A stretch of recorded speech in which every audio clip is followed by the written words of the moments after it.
தனது தங்கை ரம்யா கட்டியுள்ள புது வீட்டின் புண்ணியர்ச்சனைக்கு சென்று வந்த பின் மிகவும் கவலையில் ஆழ்ந்தாள் நித்யா. கையால் ஆகாதவனுக்கு நம்மை கட்டி வைத்து விட்டார்கள், இந்த ஜென்மமே நமக்கு வீணாகிவிட்டது என தனக்குத்தானே புலம்பிக் கொண்டு கண்ணீர் வடித்தாள். ஊரிலிருந்து தன் தாய் கமலம் அலைபேசியில் அழைத்ததை நிராகரித்தவள் 10 முறை அழைத்த பின் எடுத்து பேசினாள். சொல்லு, எதுக்கடி புண்ணியர்ச்சனைக்கு வந்துட்டு ரம்யா கிட்ட சொல்லாமல் கூட பஸ் ஏறி போனேன்? அவள் வீட்டுக்காரர் என்ன நினைப்பார்? ரொம்ப வருத்தப்பட்டாங்க. கிளம்புறேன்னு நீ ஒரு வார்த்தை சொல்லியிருந்தா கார்லேயே அனுப்பி வச்சுருப்பாரு. நீ ஓட்டு வீட்டில் இருக்குன்றதுக்காக அவள் வீடு கட்டாமல் இருப்பாளா? அவள் யோகா அப்படி, நாங்களாக கொடுத்தோம். அவள் வீட்டுக்காரர் சம்பாதிக்கிறாரு, பொண்டாட்டியை சந்தோஷமாக இருக்கட்டும்னு கட்டி கொடுத்துருக்காரு. சொல்லி முடிச்சிட்டியா இல்லை இன்னும் பாக்கி இருக்கா? நாங்கள் என்ன பண்ண முடியும்? எங்கள் சக்திக்கு உங்கள் 2 பேரையும் ஒரே மாதிரி படிக்க வச்சோம்.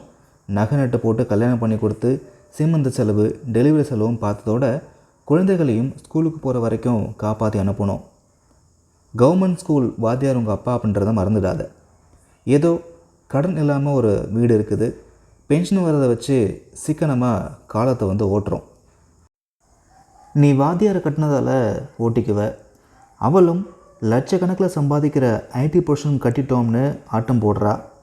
நான் தான் லட்சணமும் இல்லாமல் லட்சத்தை தொட்டையே பார்க்க முடியாத ஒரு குடிகாரனை கட்டிட்டு குழந்தைகளை எப்படி படிக்க வைக்க போகிறேன்னு தெரியாமல் வாழ்கிறேன். எங்கேயாச்சும் ஆற்றுலையோ குளத்துலையோ குதிச்சு செத்து போகலாம்னு நினச்சி அழறேன். அதிர்ச்சியில், அடியை பேசுகிறா பேச்சு, செத்து போகிறதுக்காக உன்னை பெற்று வளர்த்துருக்கேன். நீ பேசாமல் நம்ம வீட்டுக்கு வந்துடு. என் ஆயுசுக்கும் நான் பார்த்துக்கிறேன். மகளிர் நினைத்து தேம்பி அழுதாள் கமலம்.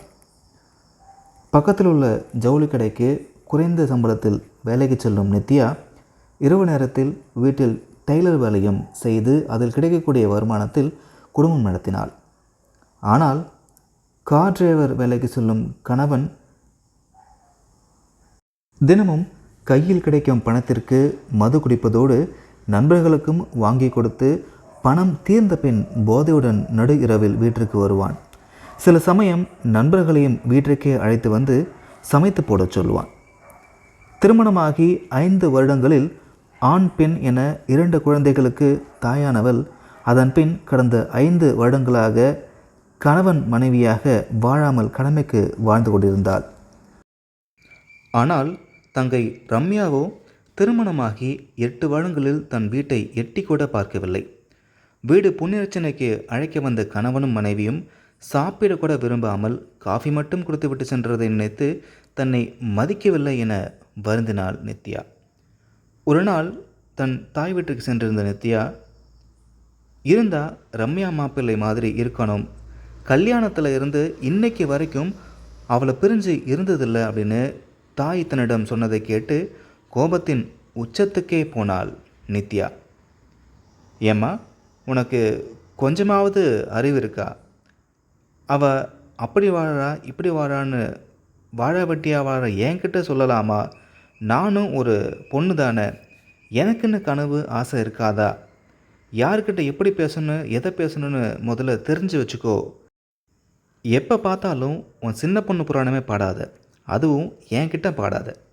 சொன்னவள் கண்ணீர் சிந்தினாள். அன்று முதல் தன் தாயிடம் அலைபேசியில் பேசுவதை கூட குறைத்து கொண்டாள்.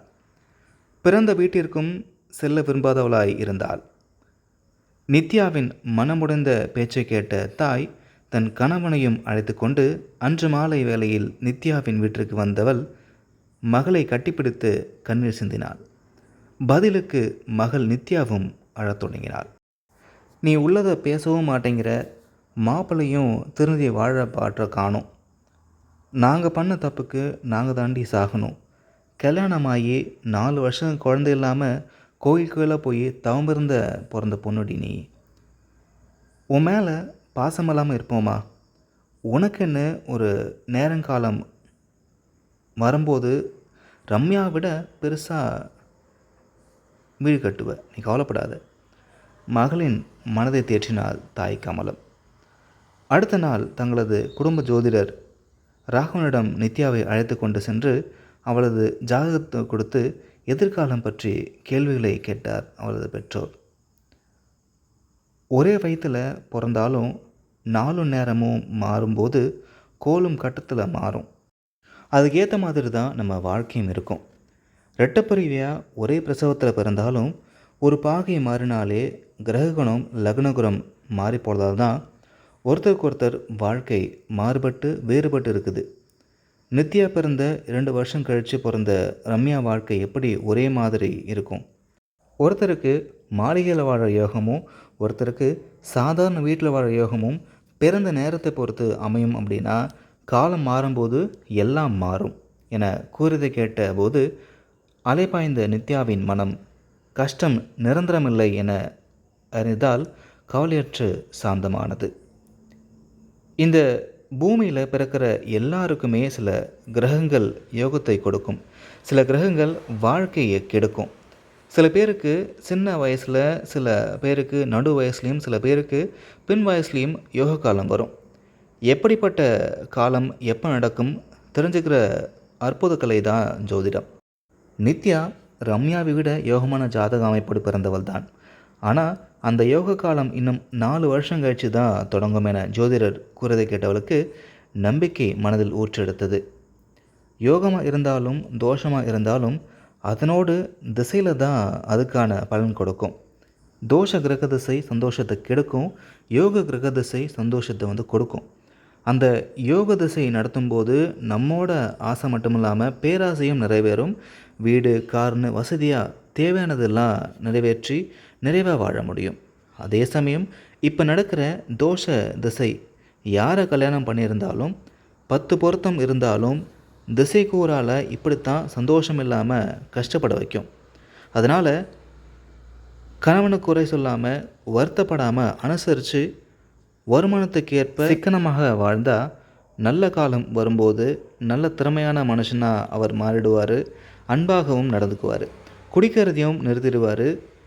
ஜோதிடரின் இந்த நம்பிக்கை மிகுந்த வார்த்தைகள் நித்யாவை மட்டுமல்லாமல் அவளது பெற்றோரையும் மகிழ்ச்சியில் ஆழ்த்தியது.